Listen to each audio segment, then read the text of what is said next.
Good evening and welcome. My name is Peter Fröberg. I am an author and a literary critic, and I have the great privilege to host this conversation tonight. I think it will be most interesting. So let me introduce to you the Mexican writer Fernanda Melchor, born in 1982 in the southeastern state of Veracruz, which is also the setting for her second novel, Temporada de Huracanes, Hurricane Season. This novel has become an international bestseller. It has received several national and international awards and was last year shortlisted for the International Booker Prize. So, welcome, Fernanda. Thank you very much, Peter. It is so nice to be here. Yeah. There is also a Swedish edition now, Orkansäsong, published by the excellent publishing house Tranan, and translated by Hanna Nordenhök. Hanna is also an author who started out as a poet but now has several acclaimed novels to her name. Welcome, Hanna. Thank you. At this point, I should probably present the novel Hurricane Season in some detail. But I know the audience is not here to hear me babbling. So I would like to ask Fernanda, could you please introduce this excellent novel to us? Of course. So I think it is always best if someone else talks about the book one has written, because it is always very difficult, but I try to be very succinct. And Hurricane Season is it's a novel that takes place in a really small town called La Matosa, surrounded by cane fields in the southeast of Mexico. It is a sort of forgotten place because it seems like the state and authorities have abandoned the population of this small town, and they live in practically in misery. So in this small town, a group of children found the corpse of a person, of a woman who is the witch of the village. And women of all sorts, especially the prostitutes that live alongside the main road of this small town, they go to her to get healing, to have abortions, for example. And she gets murdered, and the novel tells the tale of why this has happened. The novel explores the hidden truth behind such a horrible crime against a woman that's powerful in her community, and it does so by taking the side of one character at each chapter. So we have sort of a narration that it's like a spiral that goes deep and deep and deep, and in these dark corners of the human soul, of the deep motives for the reasons for such a horrible crime. According to me, a lot of these conversations about the novel lack something, and that is the novel in itself. I would therefore like to ask you, Fernanda, if you could just read a short section of the novel so we can get like a flavor of the story and the language, please. Of course. I'm going to start reading by almost the very beginning. It's the beginning of chapter 2. Le decían la bruja, igual que a su madre. La bruja chica cuando la vieja empezó el negocio de las curaciones y los maleficios, y la bruja secas cuando se quedó sola, allá por el año del deslave. Si acaso tuvo otro nombre, inscrito en un papel ajado por el paso del tiempo y los gusanos, oculto tal vez en uno de esos armarios que la vieja atiborraba de bolsas y trapos mugrientos y mechones de cabello arrancado y huesos y restos de comida. Si alguna vez llegó a tener un nombre de pila y apellidos como el resto de la gente del pueblo, fue algo que nadie supo nunca. Ni siquiera las mujeres que visitaban la casa los viernes oyeron nunca que la llamara de otra manera. Era siempre tú, sonsa, o tú, cabrona, o tú, pinche hija del diablo, cuando quería que la chica fuera a su lado, o que se callara, o simplemente para que se estuviera quieta debajo de la mesa y la dejara escuchar las quejas de las mujeres, los gimoteos con los que salpimentaban sus cuitas, achaques y desvelos, los sueños de parientes muertos, las broncas con aquellos aún vivos y el dinero, casi siempre era el dinero, pero también el marido y las putas esas de la carretera. Y yo no sé por qué me abandonan justo cuando más ilusionada me siento, le lloraban, y todo para qué gemían. Mejor era morirse ya, de una vez, que nadie nunca sepa que existieron. Y con esquina del rebozo se limpiaban la cara, que de todos modos se cubrían al salir de la cocina de la bruja, porque no fuera a ser que luego dijeran, una nunca sabía, con lo chismosa que era la gente del pueblo, de que una iba con la bruja porque se tramaba una venganza contra alguien, un maleficio contra la cusca, que andaba sonsacando al marido, porque no faltaba la que inventaba falsos, cuando una inocentemente lo que nada más andaba buscando era un remedio para el empacho de este pinche chamaco atascado que se zampó solito, 1 kilo de papas, o un té que sirviera para espantarse el cansancio, o una pomada para los desarreglos del vientre, pues, o nomás sentarse ahí un rato en la cocina, a desahogar el pecho, liberar la pena, el dolor que aleteaba sin esperanza en sus gañotes. De kallade henne häxan, samma som hennes mamma, lillhäxan när den gamla började göra affärer på sina läkekonster och förbannelser, och bara häxan när hon blev ensam det där jordbävningsåret. Om hon händelsevis hade haft ett annat namn uppskrivet på en maskäten papperslapp naggad av tidens tand, gömd i något av skåpen som den gamla proppade fulla med påsar och lortiga trasor och avryckta hårtussar och matrester. Om hon nu en gång i tiden hade fått sig ett dopnamn och ett efternamn som alla andra i byn, då var det ett namn ingen någonsin fick veta. Inte ens kvinnorna som kom på besök om fredagarna hörde henne tilltalas på något annat sätt. Det var alltid du, trögskalle, eller du, ditt as, eller du, förbannade yngel av Satan, när hon ville att lillungen skulle komma, eller att hon skulle hålla tyst, eller bara sitta still under bordet och låta henne lyssna i fred på kvinnornas klagovisor, på gnället de förstärkte sina sorger, krämpor och bekymmer med. Eller deras onda drömmar om döda släktingar och gräl med de ännu levande. Och pengaproblemen. Det handlade nästan alltid om pengar och om deras män och slamporna där borta på motorvägen. Och varför skulle just jag bli övergiven precis nu när jag hade fått lite hopp, grät de ut hos henne. Och vad ska alltihop vara bra för, beklagar de sig. Och man kan lika gärna dö med en gång. Och bättre om man aldrig funnits. Och de torkade sig med falfollen i ansiktena som de ändå skylde varje gång de lämnade huset genom häxans kök. För den händelse att någon skulle säga något. Man kunde ju aldrig veta, så skvallriga som folk var i byn. Och det nöjet ville man ju inte ge någon att få springa runt och påstå att man varit inne hos häxan för att få en att koka ihop en eller annan hämnd på den eller den. Eller skicka någon förbannelse över någon slyna som gått och bjudit ut sig till ens man. Det fanns gott om sådana som hittade på falska rykten, fast det enda man gjort, helt oskyldigt, hade varit att komma och be om botemedel för den där förstoppningen snorungen där hemma hade dragit på sig efter att ensamma glufsat i sig ett helt kilo potatis, eller något te som kunde jaga bort tröttheten, eller en kräm mot underlivsbesvären alltså, eller helt enkelt bara för att sätta sig en stund där inne och sen i köket och lätta sitt hjärta, låta det onda komma ut, plågan som tröstlöst fladdrade i bröstet. Thank you. Fernanda, you started out as a journalist, and as I understand it, your first intention was to write this book as a non-fiction story in the style of Truman Capote. Last year, I think Mexico was ranked as the most dangerous country in the world for journalists.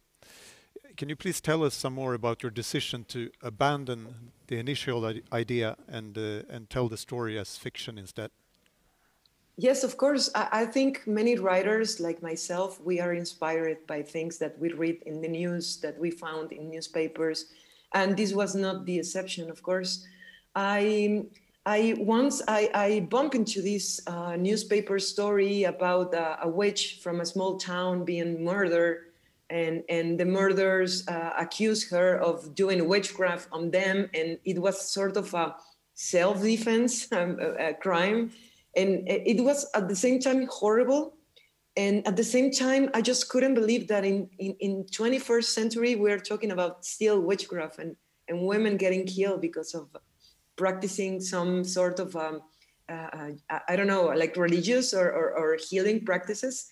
And it seemed, for me, this was something that was very Veracruzian-like, very from the region I am, where we have this beautiful and very strange and peculiar mix of Catholic beliefs and also African beliefs and the religions that went to America through slavery. And also we had this the persistence of indigenous practices that survived the Spaniard conquer. And it is all mixed in a way that people from Veracruz have really strong spiritual beliefs. They believe in spirits, they believe in exorcisms. And it was all around myself growing up. And I'm a skeptic person myself, sorry. I'm an atheist, so I don't really believe in, I don't have really these spiritual beliefs, but I found them fascinating. And I was fascinated for this story. And then I thought that maybe I could go there to this small town near my hometown. I was living in Puebla at that time, 2015, I think.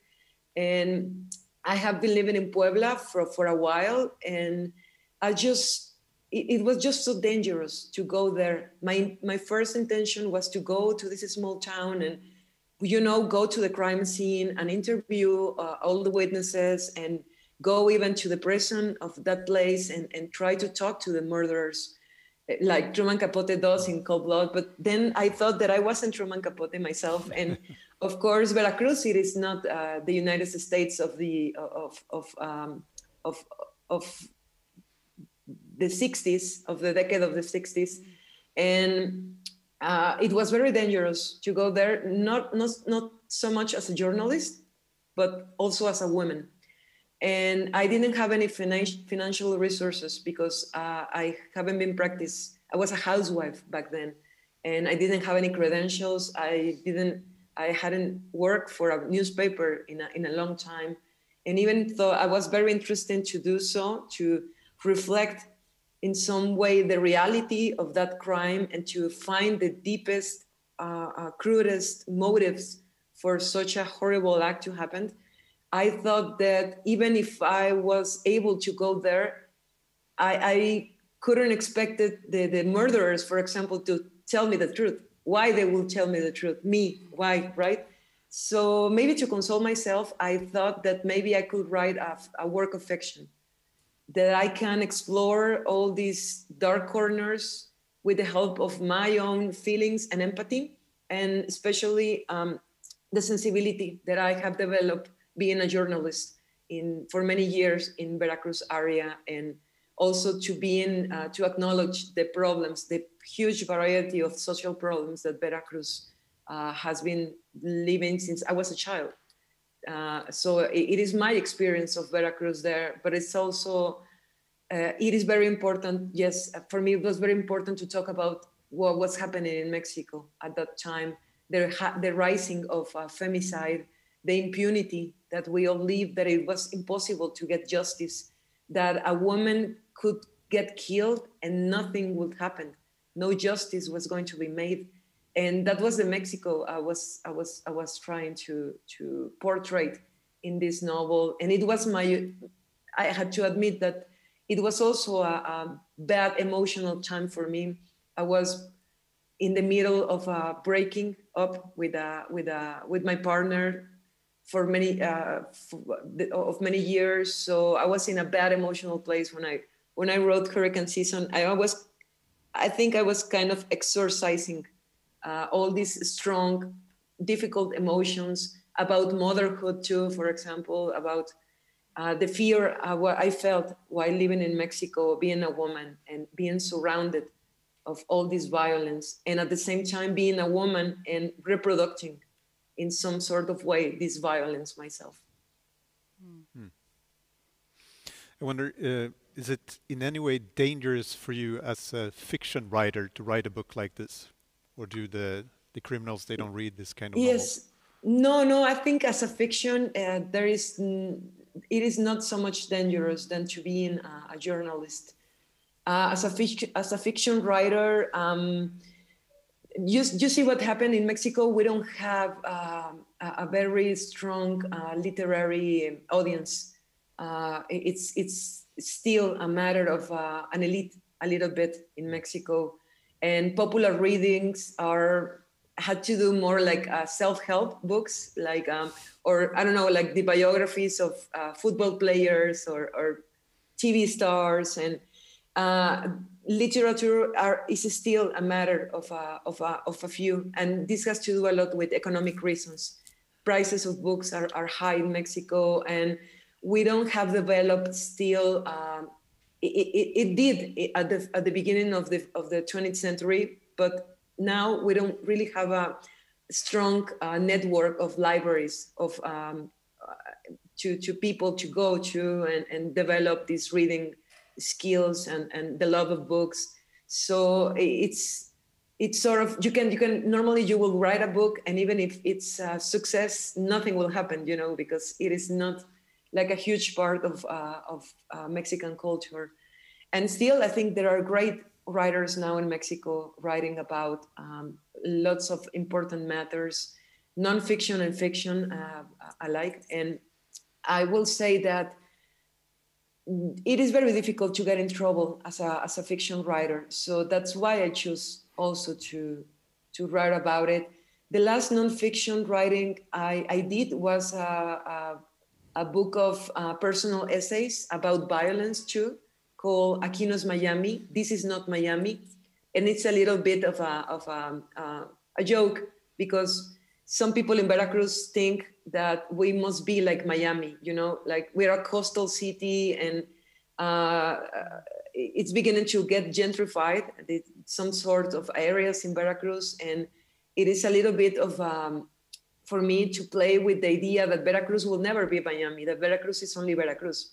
It is Veracruz, and it has these ambiguities and dark sides and luminous sides too. And I wanted to reflect the reality of living in Veracruz while the height of the anti-drug wars in Mexico. I'm talking about 2008, 2011. This is when I wrote these personal essays, trying to think and comprehend what was happening, because the presence of this war changed totally the physiognomy and the spirit of a city like Veracruz. So I was trying to cope with that while trying to understand it through writing. And when I wrote nonfiction, I was more close to danger than writing fiction, because I had to talk to people that sometimes wouldn't be really happy to have their stories written, even though I tried to change names and protect witnesses. It was always this threatening feeling that I had over me until I moved away from Veracruz and came here to Puebla to do a master's degree. That was like the pretext I found, but mostly I couldn't stand living in Veracruz anymore because of the violence. Yeah, the theme of this festival is violence and dignity. Of course. And your novel is soaked in violence. The characters have no future, no hope. They live in poverty day to day, in a haze of drugs, alcohol, abusive sex, random violence, and death. Misogyny and homophobia are rampant. What was it like to spend so much time in such a dark and depressive universe? Well, I think I was already in a dark and depressing universe when I wrote this book, and it was sort of a necessity. I had to write that book, and I had to tell that story. And I've always been, since my youngest years, I've always been interested in this dark side of human nature.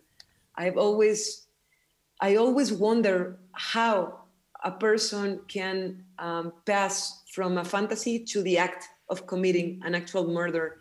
And I have a theory that everyone, we all can be victims, but we always can be aggressors too. It is in our nature. And I wanted to know what happens when the social circumstances make it possible to commit this sort of crimes because of not able to find justice, because the judicial system is broken, because family and social tissue is dismembered because, as you said, you are too young and you feel no hope towards the future. And I sometimes felt like that when I was growing up in Mexico. And even though I was privileged to have an education and I was privileged to live in a family, well, a sort of dysfunctional family, but not like the families in hurricane season, of course, not like that. And I've always been intrigued by how violence works and how we are at the same time victims and aggressors always, and how that interplays. And most of all, I think it was growing up being a woman in a very chauvinistic family and society. And I don't know, I can tell you that I felt, I myself felt harassed when I was 11 years old, going out in the streets and being sexually accosted, you know, like being subject of catcalling when I was a child. And for me, it was always a mystery. I was fascinated at the same time as repulsed by men in the sense that I couldn't understand what happens in the mind of a man that catcalls at 11 years old, you know, because maybe I was developed as a woman, but I was a child. I mean, I don't know. I've always been fascinated by this subject. And I think growing up in a place like this made me wanted to understand aggressors and also understand how we women also exploit ourselves, women, and how we passed on generation over generation this sort of culture. And I wanted to do it in the crudest way. I mean, I'm talking, as you can see, maybe it is not so present in this part of the book at the beginning, but it gets deeper and deeper into the language of misogyny and into the language of homophobia. And I wanted to do something radical. I just couldn't express this by assuming a third person narrator and narrating all this from above, from a safe distance. I had to be inside the characters and think what they taught with the same words that they will construct this culture and this environment, this scenery. And it was radical because, as you can see, it is very crude and very harsh. And it's sometimes, I wanted the reader to confront themselves with all these discourses that we are surrounded by all the time growing up. And maybe it is not the case in Sweden, I think, but in Mexico, it is very common still to think that women, we are second-class citizens. And it is natural, the violent things that happen to us. When you're talking about the characters, I find it very easy to sympathize with the characters, but they are hard to like. I mean, they're formed by a violent and loveless society. And I was wondering, how did you come up with these characters in the first place? I mean, where did you find Yesenia, Brando, Doña Tina, and where did it come from? I don't know. There's a Mexican writer that I love. It's Sergio Pitol. And Sergio Pitol used to say that writers, we are people who are filled with voices. And we wake up with these voices and we are very much alike, like crazy people, because all these voices always surrounding us. And I think it is very difficult to say where a character comes from. I think it was Bakhtin who said that that characters are this sort of shadows that come from the night of our lives. And I think it's very beautiful the way he puts it. And it is true. I don't know where they came from. I only knew from the newspaper story that I read that there was a witch and then there were 3 killers and that's it. So I had to give them families and partners and I don't know. I have to place them in a scenery, and I created La Matosa.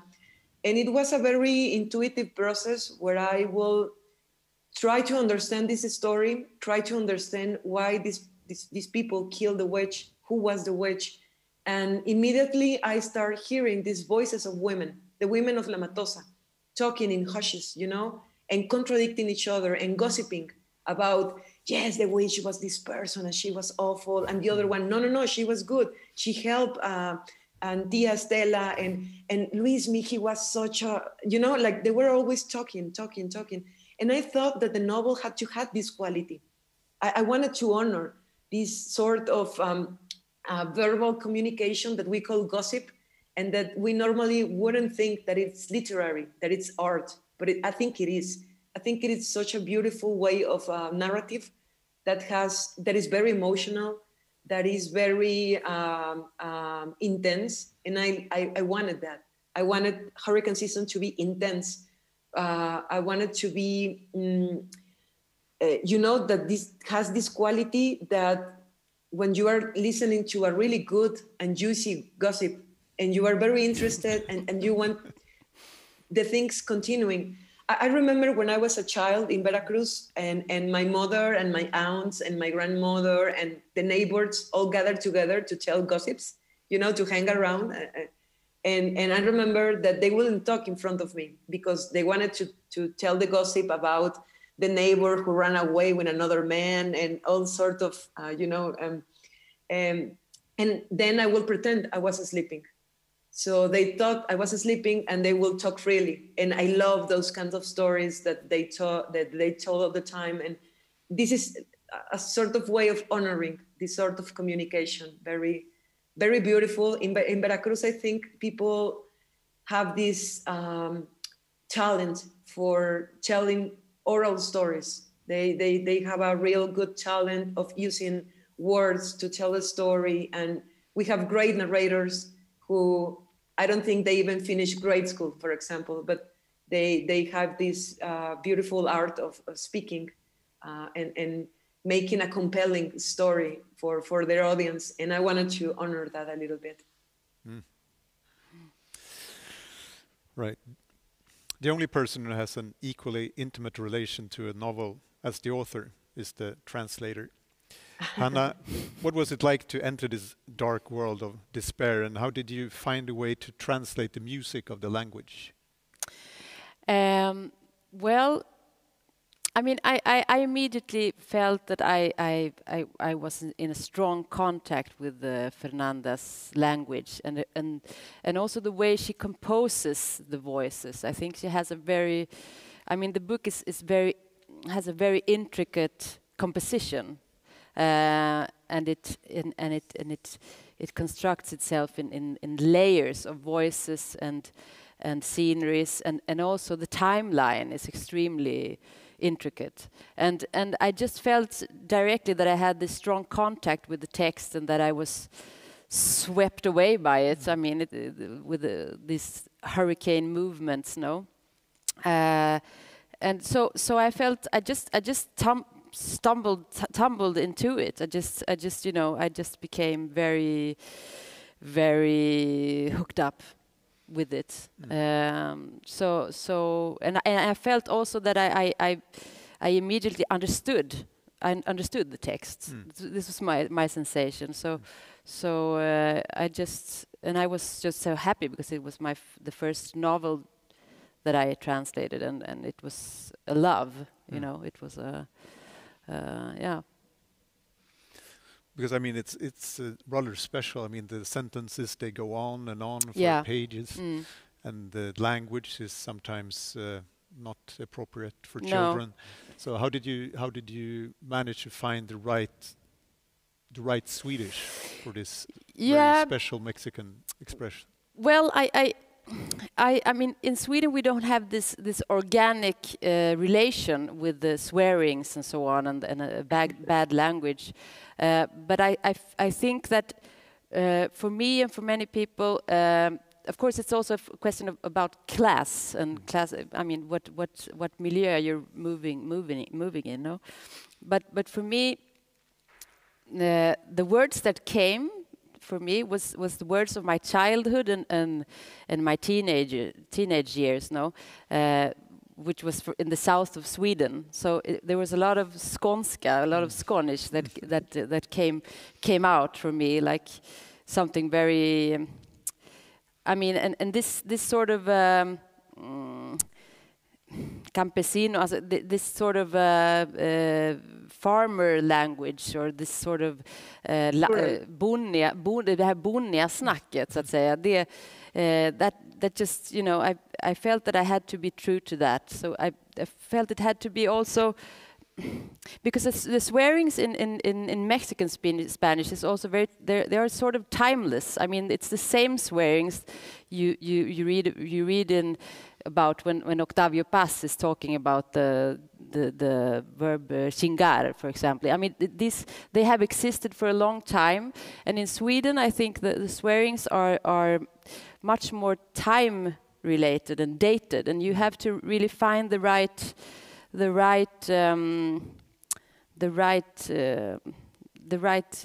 timeless feeling for it. So I worked a lot with the swearings and the bad language, actually, and it was wonderful to just explore Swedish. I mean, to explore my own vocabulary in Swedish with this. Yeah, I think you did very well. That is so beautiful. I'm sorry. That is so beautiful, and it is true that it must be different, and we have a relationship that is different totally in Mexico with bad words. Sometimes they could be just, they are not to insult, but to make an emphasis on something. Exactly. Or they can be words of endearment. Sometimes bad words, and it is very strange. And I'm super happy.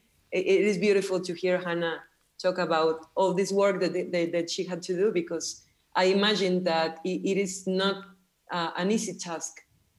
Not only to translate the bad words, but to translate the subtext behind it. I think the intention of making visible this misogyny and this homophobia, and not justifying it, of course. Yes.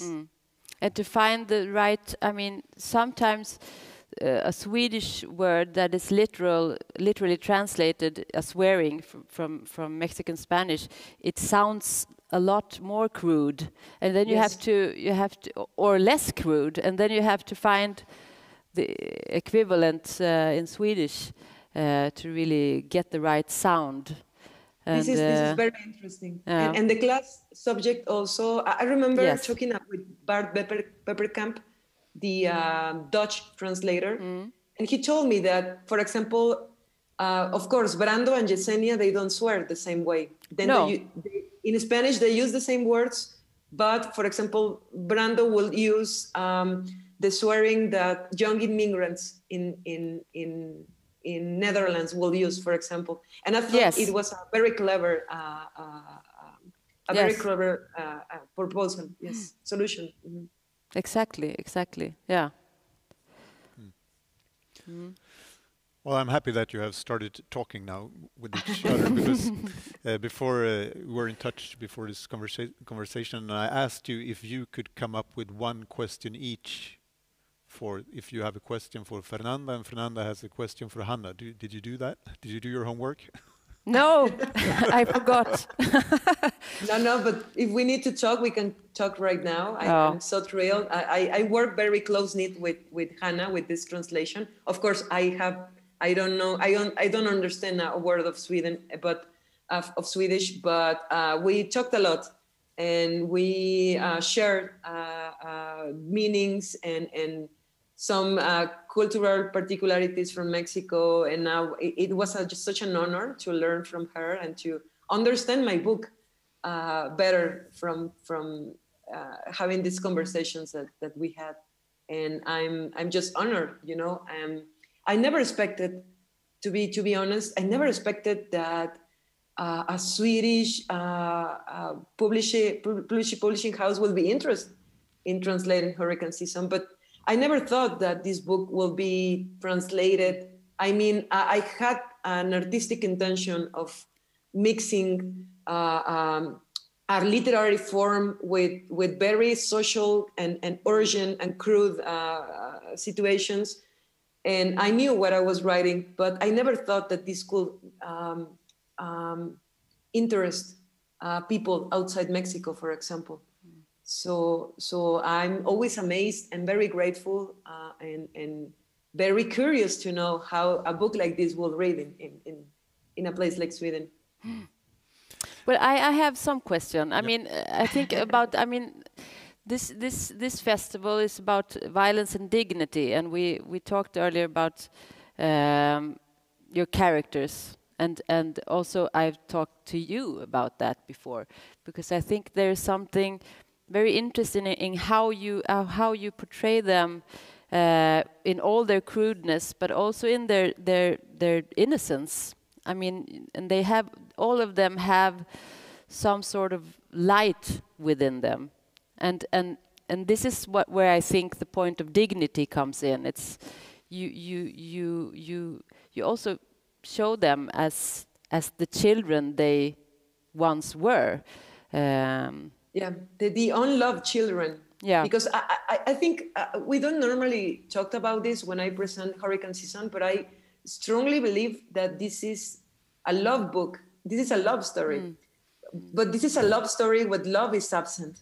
In Spanish, you cannot find the combination of words that the letters of the word love, amor, in Spanish. It doesn't exist. I was very careful not to put it because I wanted to create a word where love is everything that the characters are looking for, but they haven't been able to be loved, so they don't really know what love looks, and they confuse love. For example, Norma confuses the passion of his stepfather with the tenderness she needs from her mother, and she succumbs to his seduction, to his grooming, for example.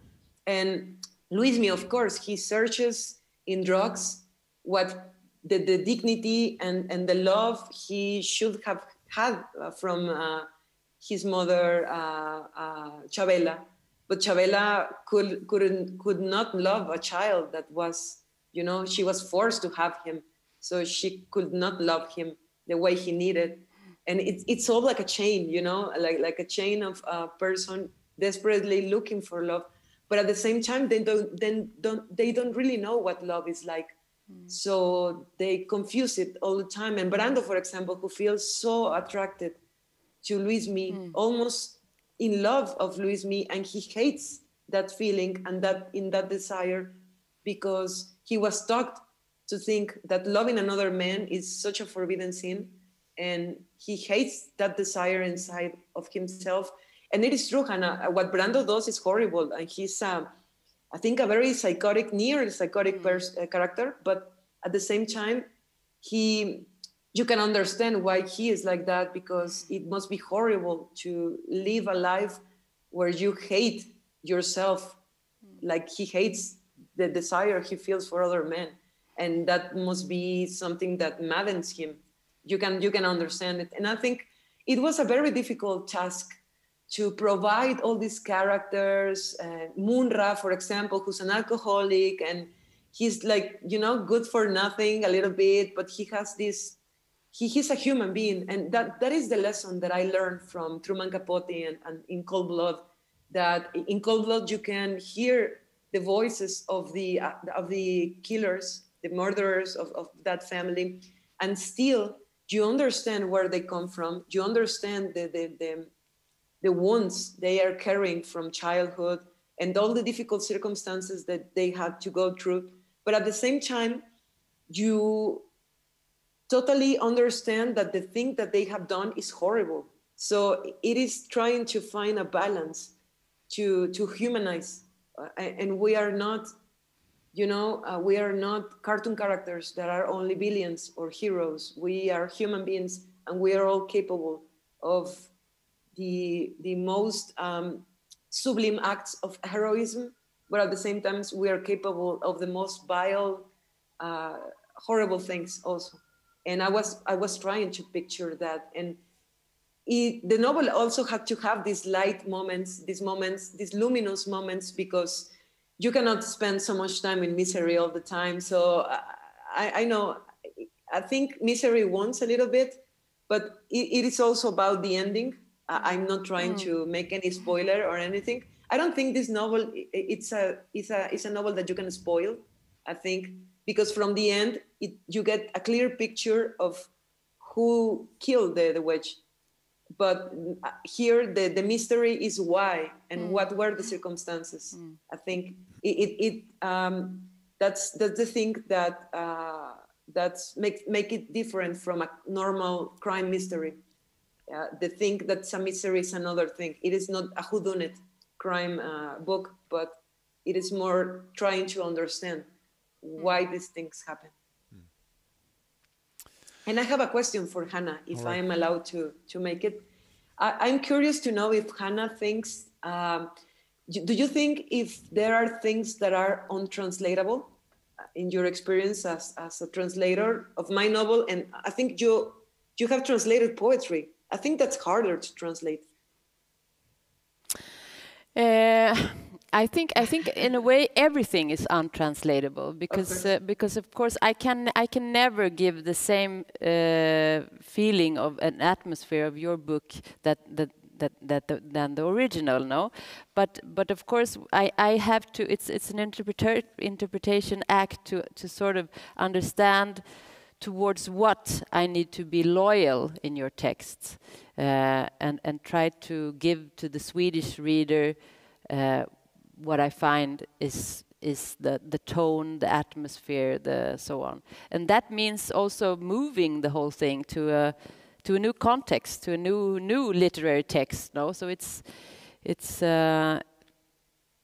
something else. I mean, it's your book, but it's something else, of course. Yes. Yeah. Yes. I have a very high respect for translators, and I think what you do is another literary creative writing. It is not just something that you pour from one glass to another. It's a whole different task, and I think it's beautiful. And when we first talked, I think I was trying to give you the freedom to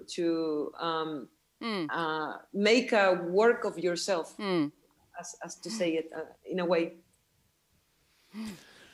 All right. Yeah. We're actually running out of time. I have a lot of questions left, but some other time maybe. And I would like to ask you if you could do a final reading, so we get back to the novel. We'll finish with the novel as well. Of course, I will go first.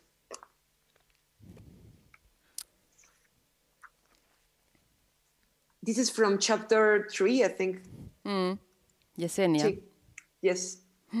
Aquella era la primera vez que se lo topaba de frente en los caminos del pueblo, porque el muy maricón se escondía de ella y nomás salía por las tardes o por las noches como un chingado vampiro, para juntarse con los malvivientes esos que nomás se la vivían drogándose y emborrachándose y robando a los incautos que cruzaban el parque de Villa por la noche, y agarrándose a madrazos y a botellazos con los otros rufianes que frecuentaban las cantinas de los portales, o rompiendo los focos de las farolas y orinando sobre las paredes y las cortinas de los negocios cerrados que rodeaban el parque. Muchachos sin oficio ni beneficio, huevones todos sin excepción, inútiles y mantenidos, una panda de drogadictos enfermos de la mente. Bueno sería que los metieran a todos a la cárcel, que se los madrearan ahí dentro y los violaran y luego los desaparecieran, para ver si así eran tan machos como cuando manoseaban a las chamaquitas y hasta a los chamaquitos, que cometían la imprudencia de pasar por el parque cuando ellos estaban reunidos. Como si la policía no supiera, carambas, el desmadrito que esos cabrones se tienen con el dueño del Hotel Marbella. ¿De dónde sacan entonces el dinero para comprar la droga que se meten, si no es ahí mismo en el parque, en lo oscurito, o en los baños de las cantinas y los antros de la carretera, o detrás del almacén abandonado de los ferrocarriles, donde todo el mundo sabe que los putos hacen sus cochinadas, como los perros, a plena luz del día?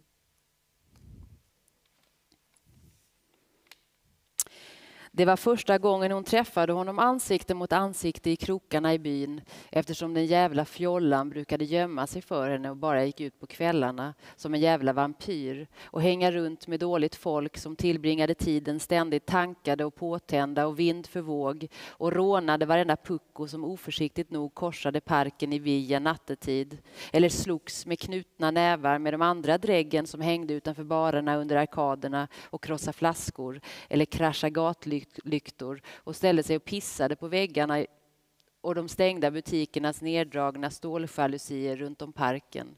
Killar utan vare sig jobb eller talang, dagdrivare allihop utan undantag, misslyckade och vanvårdade, ett gäng sinnesslöa narkomaner. Bäst vore om de kom i finkan allihop så att de fick spö och blev våldtagna där inne och försvann in i skuggorna. Då fick de allt se om de fortfarande var lika kaxiga som när de gick omkring och kladdade på småtjejer eller småkillar för den delen. Sådana som var korkade nog att passera parken när hela gänget var samlat där inne. Som om snuten inte redan visste om den där skiten de asen hade ihop med ägaren till Marbella-hotellet. Herregud, vilket skämt. Hur skulle de annars kunna ha alla de där pengarna de köper sina droger för som de sen smäller i sig där i parken, i halvmörkret, på toaletterna, på skitställena och barerna längs motorvägen eller bakom ödemagasinet vid järnvägen där varenda unge vet att de jävla fikusarna håller på med sin smuts som hundar mitt på blanka dagen. För Yesenia stod det åtminstone klart. Hon hade sett det med egna ögon och det gick inte att räkna på båda händernas fingrar och tårna tillsammans alla de gånger hon hade fått gå och hämta hem skitungen från de där ställena. Och när det aset inte hade dykt upp på flera dagar och Yesenia fick allt svårare att slira på sanningen inför mormor. Och i slutänden kom ändå de där sladdersystrarna Wera och berättade för mormodern om hur snacket gick om ungen i byn. Även om mormor redan varje gång förnekade allt samman så kallade jävla lögner. Och på det viset höll inte hennes barnbarn på. Han var i Gutierrez de la Torre och jobbade på limeplockningen där. Och allt det där om att han bodde inne hos häxan i hennes hus var rena sagorna. Rent förtal som avundsjuka människor utan något bättre för sig än att hitta på falska rykten spred ut. Det var på den tiden Yesenia fortfarande höll tyst och inte hade vågat säga hela sanningen till mormor ännu. Om det där hon senare såg med egna ögon. Det som Wera-systrarna redan berättade för alla som ville höra på. Det där moster Balbi hade förutspått redan från början. Samma dag då mormodern tog hem skitungen. Han kommer bli lika pervers och snedvriden som Maurilio. Eller värre, för om mormor Maurilio sa folk mycket dåligt. Som att han var en fyllegris och en dåre och levde på sina kvinnor. Och att han de sista åren blev så torsk på knark att han menade att det var på den vägen han dragit på sig sjukdomen som sög livet ur honom. Men de sa åtminstone inte om honom att han umgicks med fjollorna i Villa och inte heller att han levde loppan inne hos häxan. Right, thank you. I have to say, as a literary critic and a writer, I come across a lot of books. And I have to say that the hurricane season really stands out. It's just an extraordinary piece of literature on so many levels. So I would like to say thank you, Fernanda, for writing it. And thank you, Hanna, for translating it. And thank you both for this conversation tonight. It's been great listening to you. Thank you. Thank you, Peter, for your words. You're very kind. And thank you, Hanna. It is always a pleasure to talk to you. And this has been beautiful. Thank you so much. See you.